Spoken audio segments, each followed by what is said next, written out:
Okay, so we are here to do a role play on contract negotiation.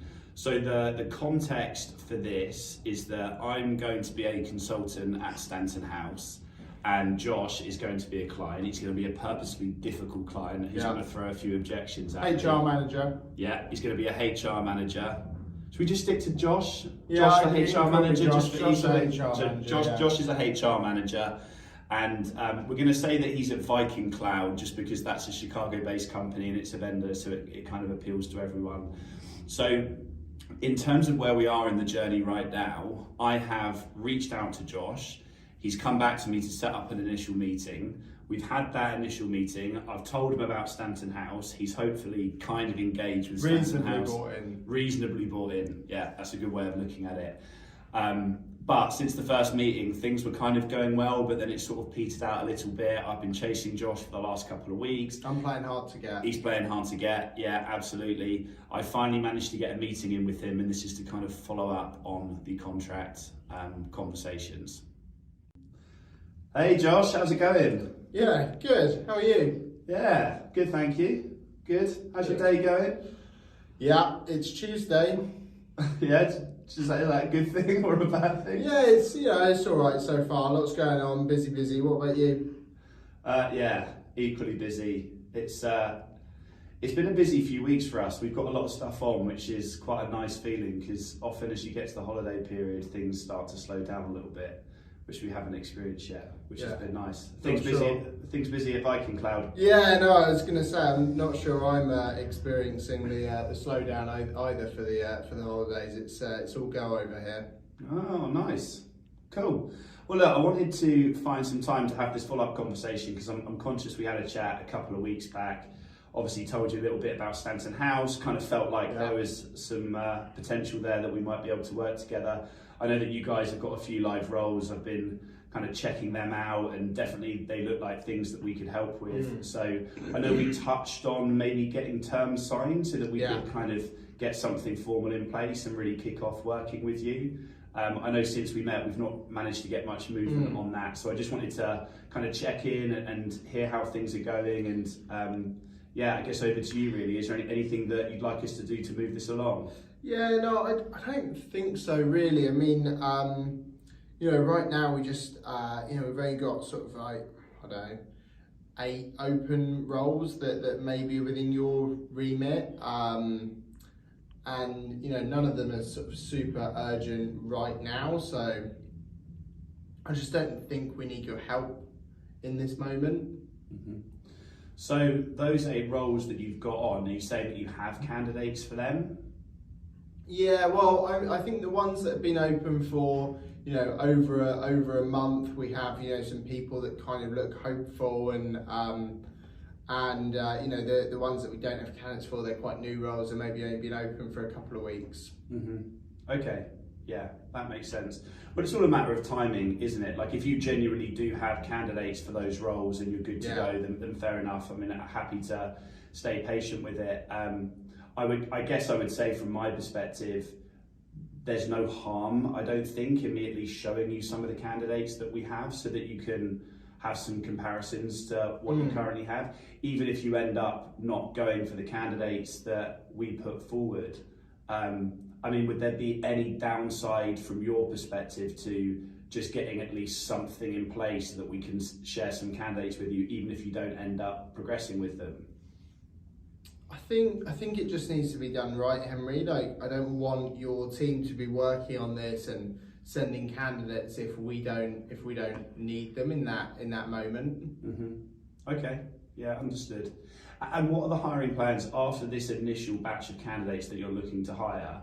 I know you guys have recently had a round of funding and I've obviously spoken to a few people in the business. I know Mike and I know Bill, and from what I hear, there's quite a lot of future hiring plans. So is that the case from your perspective? You're obviously in charge of this stuff, so. Yeah, I think their plans next year involve ramping up quite considerably, especially in Q1. So yeah, there should be pretty immense demand, maybe 3 or 4 times where we are at the moment. Mm-hmm. So maybe there's more of an opportunity next year if you want to call me back in January. Mm-hmm. Okay, yeah, understood. Yeah, I mean, I'm happy to touch base again in January. I guess it depends on the process that we would need to go through to get a contract signed. I've been doing this for a while, and typically it takes a few weeks, if not a couple of months, to get a contract over the line. Like, there'll be a bit of back and forth and a bit of redlining. So I just wondered again if there's any value in us getting a contract over the line now, so that we're ready to go in the new year. I know certainly from speaking to a couple of the people in the business, like some of the hiring going on next year, I know there's going to be a big swathe of sales engineers, for example, which are some of the hardest profiles to find. Like, we can get talent pooling for that stuff now, but we would just want that commitment. We're not necessarily expecting any financial commitment, but if we got that contract in place, then we could start talent pooling for you ready for next year. Yeah, no, I appreciate that. Well, look, you can send it across via email, and I'll have a look at it, I guess. Okay, yeah, I'm happy to send that over. And I don't think we talked about this last time, but just in the interest of kind of talking about it up front, do you guys have like a percentage that you tend to work to? Yeah, so standard for us is I think we have a lot of, if I look at sort of global terms across multiple different sort of areas, then our average is probably, I don't know, 18%, something like that. We also like 90-day guarantees, with money back, not a replacement. So those are sort of the two big things from my perspective that you would need to align with us on. Okay. Yeah, I mean, our rates are, the standard rates are higher than that. I guess before kind of How high are they? Well, we charge 35%. Now, that's not to say if there wasn't the guarantee of volume and we had a good working relationship and a process to follow that we were happy with, that we couldn't offer some flex on that. But yeah, I guess it's difficult because I know you don't urgently need us, but is there any value that we could bring to you that you're maybe not getting at the moment that would make us worth paying a higher fee to? It's a good question, Henry. I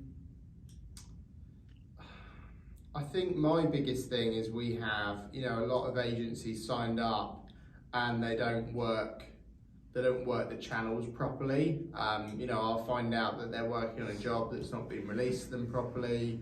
And to be honest, I'm just thinking about, that next year I'm just going to scrap working with a lot of those. So, how much more is that worth, to do things the right way? I don't know. I mean, I still think from a business perspective, we'll struggle to, get over 20%. Yeah, okay, that's good to know. Yeah, I mean, that challenge that you have with some of your existing recruitment companies, that's one of the things that we hear a lot. So a big part of what we believe in is partnering what you guys are doing. So it's not about replacing your efforts, it's not about circumventing any processes and being difficult to work with. It's much more about augmenting what you're already doing. Like, the moment that we agree terms with one another, I see it as us being on the same team. Like, we become a we rather than you and I. And that, I think, is where a lot of the value that we can add is. And to be honest, if you really are that set on the fees, then given that you're not necessarily looking to hire right now, we might be able to structure something so that you gave us a chance on the first thing and we did it at a lower fee, because I am that confident that we could genuinely add value to you longer term in a way that your other recruitment partners can't. And it's all well and good me saying that, right? I'm sure that you have 10 people telling you that every month. But I do, yeah, exactly. But I do genuinely believe that, and I've got a long list of referrals and recommendations and people that would back that up if you ever wanted to take reference on us. But that would probably be my suggestion on how to approach it. Like, I can sense from talking to you, you've got a bit of baggage when it comes to working with recruitment companies, as so many people like you do, because there are obviously very different approaches to recruitment. And if you're sat there thinking, I would love to work with a company that can actually do things differently and make my life easier and add a lot of value and find me great candidates and do it quickly, like genuinely, I believe that's what we could do for you. So yeah, I mean, all I really ask from my side is that, you know, we get something in place, we get a contract over the line, and then from that moment we can start sending candidates if you want them. If not, we'll just start talent pooling for you and we'll start to think about candidates for the future. If you want to have a think about whether we could do something that's a lower fee to start with and then it goes up, I'm cool with that as well. Like, I don't mind the idea of us proving ourselves to you a bit if we need to. But the thing longer term that's really important is that we have a contract in place which commercially makes sense for us so that we can prioritise you. And what's the lowest that would commercially make sense for you? I would be happy to do something where we started out at 25%, say, and then we went up to 28% after we'd proven what we can do. Yeah, I mean, that is still, you know, 10% higher than most of our other vendors, and appreciate, you know, I've said that they're not setting my world alight, but still 10%. Like, you know, I think if you've got something better than that, closer to where we are, then, you know, let's talk about it. But if not, I think we're going to struggle to make this work. Okay. Yeah, well, let me have a think about it. Maybe I can come down a little bit on that. I wouldn't be able to go to 20% if I'm being honest with you. And if it really is 20% and that's the percentage that you have to stay at, then I'm not sure. Would you do 20% for the first couple? Potentially, but we'd have to see quite a big spike up for the remaining placements after that. But I'd have to have a think about it. I'd have to have a think about whether that would work. All right. Well, let me know and I'll keep you posted.